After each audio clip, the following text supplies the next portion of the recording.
Dear Cardoso, at this ASCO annual meeting, you reported a secondary analysis of MINDACT trial with a follow-up of 8.7 years.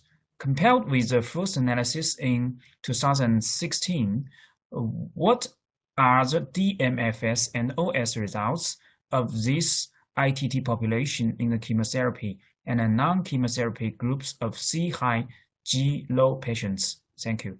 It's good to mention the different endpoints that we analyze. Just reminding everyone that the primary endpoint of MINDACT was distant metastasis-free survival, and this is important because it is very close to overall survival, more than disease-free survival.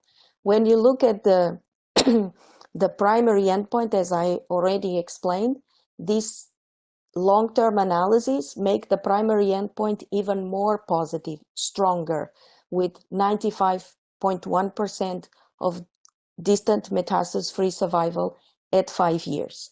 When we look at the secondary question of chemotherapy versus not, we see for distant metastasis-free survival, at 5 years, the difference is 0.9.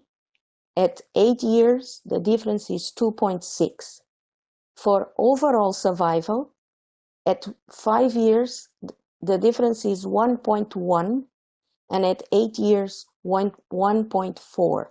So we can say that there is a difference, a small difference, but there is a difference in distant metastasis-free survival, but there is no difference in survival.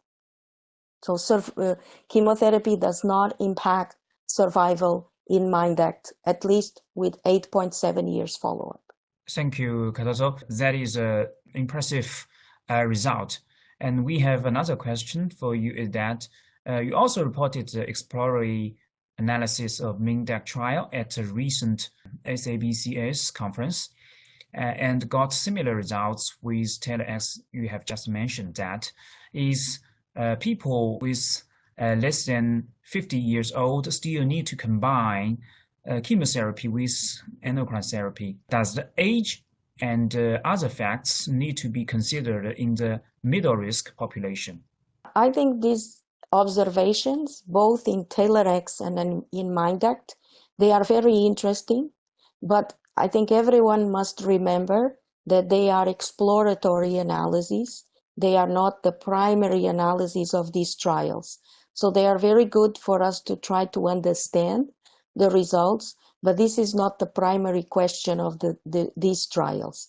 So what these trials show, both TAILOR-X and MINDACT, is that if you have a young woman, premenopausal, less than 50 years old, with a clinical high risk, defined as we define it in MINDACT, and then I can explain what that means, but with a clinical high risk, and you have a genomic low risk, for example, using MammaPrint, but also using Oncotype, and in that case, the benefit of giving chemotherapy or not becomes clinically significant. However, most of us believe that this is because these women become menopausal because of chemotherapy.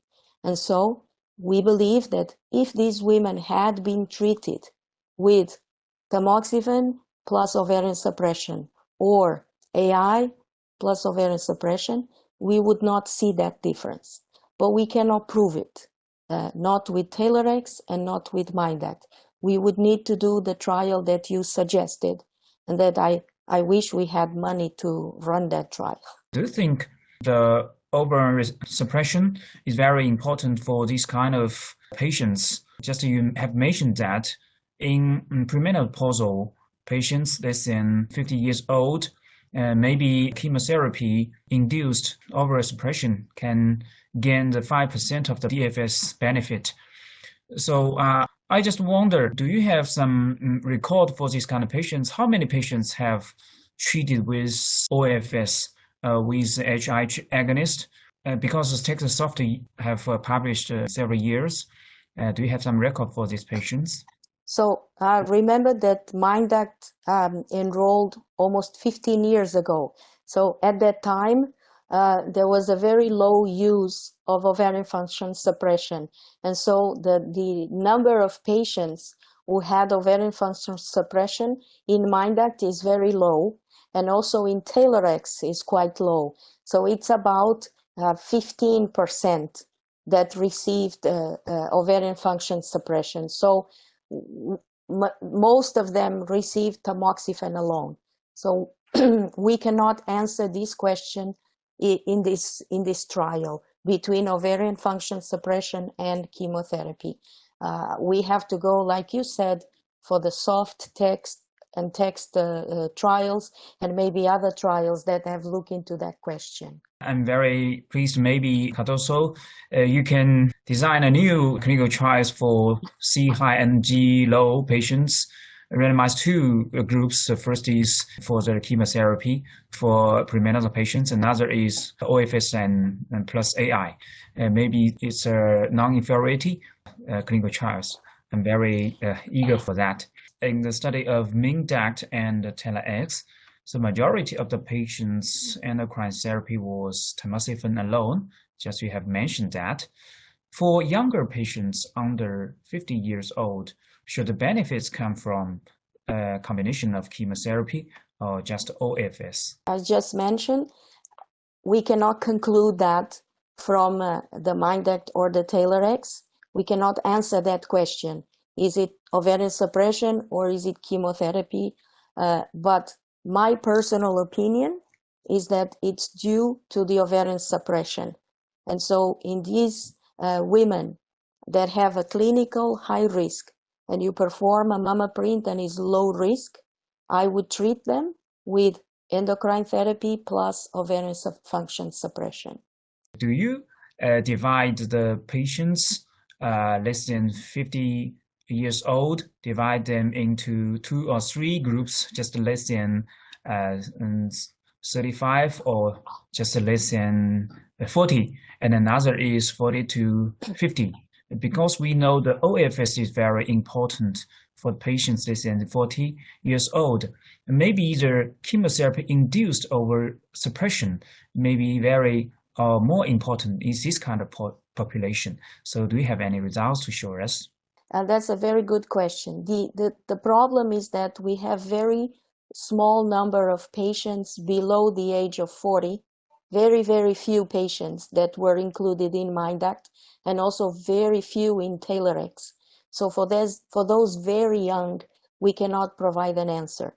But if we look between the 40 to 45 and then 45 to 50, indeed you see that this effect is mostly on the 45 to 50. So exactly on those where chemotherapy is more likely to induce menopause.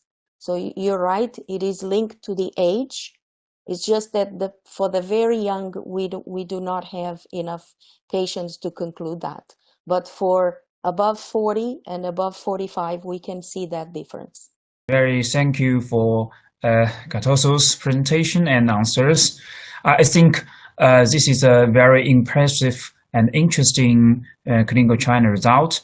I think maybe in the near future, for 5 years or 10 years, maybe we could not find another interesting trial that could impress me. Thank you very much, Cardoso. Thank you very much.